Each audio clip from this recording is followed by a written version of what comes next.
having a baby should be a moment of joy, not a life or death gamble. Yet for Black mothers in the United States, the reality is shockingly different. While most of us assume that a country with advanced medical technology would be one of the safest places to give birth, the data tells a terrifying story. Black mothers are dying at rates that should be impossible in modern America. And this isn't a new problem. It's a crisis that has persisted for decades, and it's actually getting worse. Let's start with a core statistic, because it's staggering. Black mothers in the US are 3.5 times more likely to die from pregnancy-related causes than white mothers. Read that again. 3.5 times. This isn't a small gap. It's a chasm. And when we talk about maternal mortality, we're not just talking about the moment of childbirth. This includes deaths during pregnancy, during delivery, and all the way up to 1 year postpartum. The Centers for Disease Control and Prevention reports that the vast majority of these deaths, over 80%, are preventable. That means with the right care and attention, these mothers could still be here today.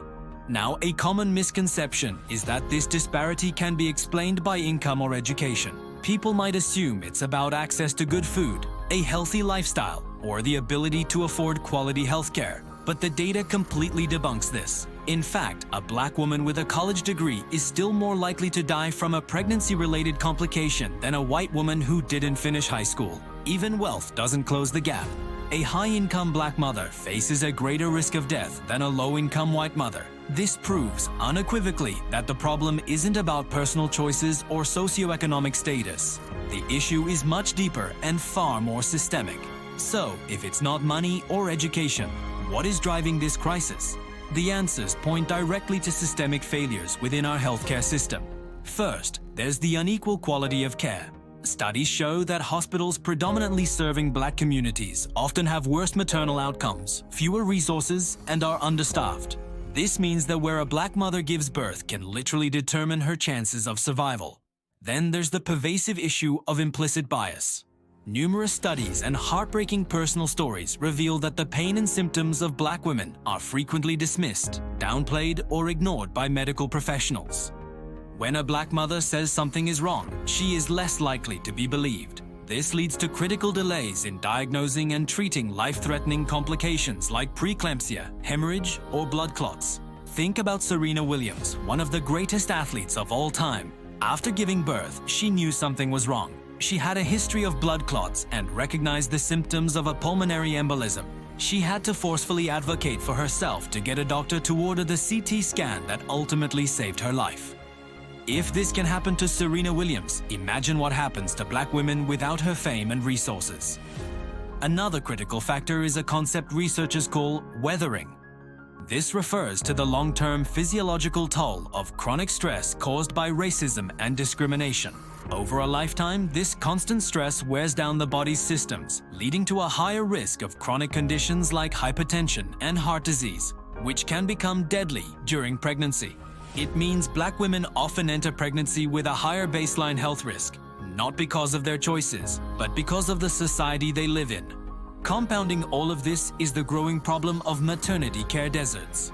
These are counties with no hospitals providing obstetric care, no birth centers, and no OBGYNs. Millions of women, a disproportionate number of them Black women in rural and underserved urban areas, live in these deserts. For them, getting prenatal care means traveling long distances, taking time off work they can't afford, and facing immense logistical hurdles.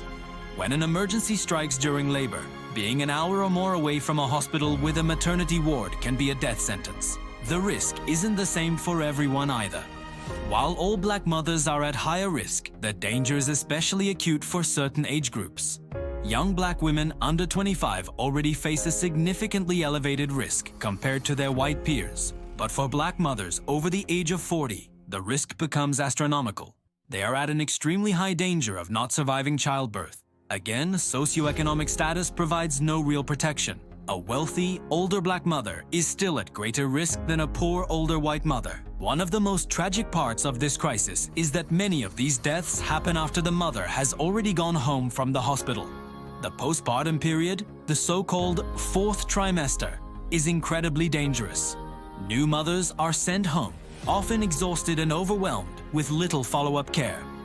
Complications like postpartum hemorrhage, deep vein thrombosis, Cardiomyopathy, a weakening of the heart muscle, and infections can develop days or even weeks after delivery. These conditions are all treatable, but only if they are caught in time.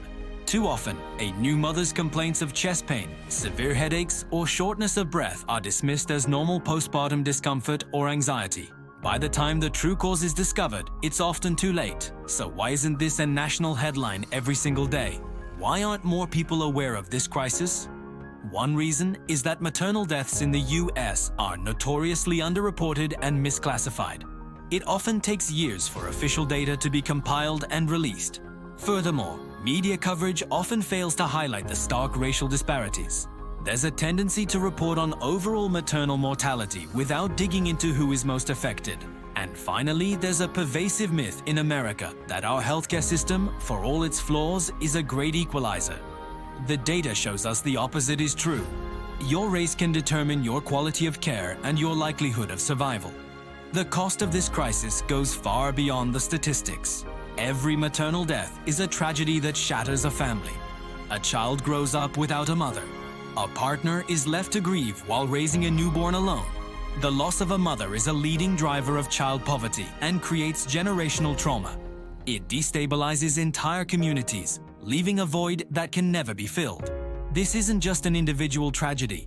It is a profound social and economic catastrophe that affects us all. So what can be done? Experts in the field have clear, actionable recommendations that aren't about politics, but about saving lives. First, we need to drastically improve prenatal and especially postpartum monitoring. The standard 6-week checkup is not enough. We need more frequent check-ins, telehealth options, and systems to ensure new mothers' concerns are taken seriously. Second, we must expand access to high-quality maternity care. This means addressing maternity care deserts by funding rural hospitals, opening birth centers, and increasing the number of midwives and doulas who have been shown to improve outcomes for Black mothers. Third, there needs to be mandatory, ongoing training for all healthcare professionals to recognize and combat their own implicit biases. Patient-reported experiences must be taken as seriously as lab results. Fourth, we need complete transparency. Hospitals should be required to publicly report their maternal mortality and morbidity rates broken down by race. This accountability would drive improvements in care. And finally, we need to lower the barriers that prevent mothers from getting help. This means ensuring continuous insurance coverage through the first year postpartum and creating better emergency response systems for obstetric crises. The death of a mother during childbirth is a tragedy. The fact that it happens to Black mothers at a rate over 3 times higher than white mothers is a national shame. This is a solvable problem. It requires acknowledgement, investment, and a collective commitment to ensuring that every mother has the chance to not only survive childbirth, but to thrive. Thank you for watching. If you found this video informative, please share it to help raise awareness about this critical issue. Subscribe for more deep dives into the topics that matter.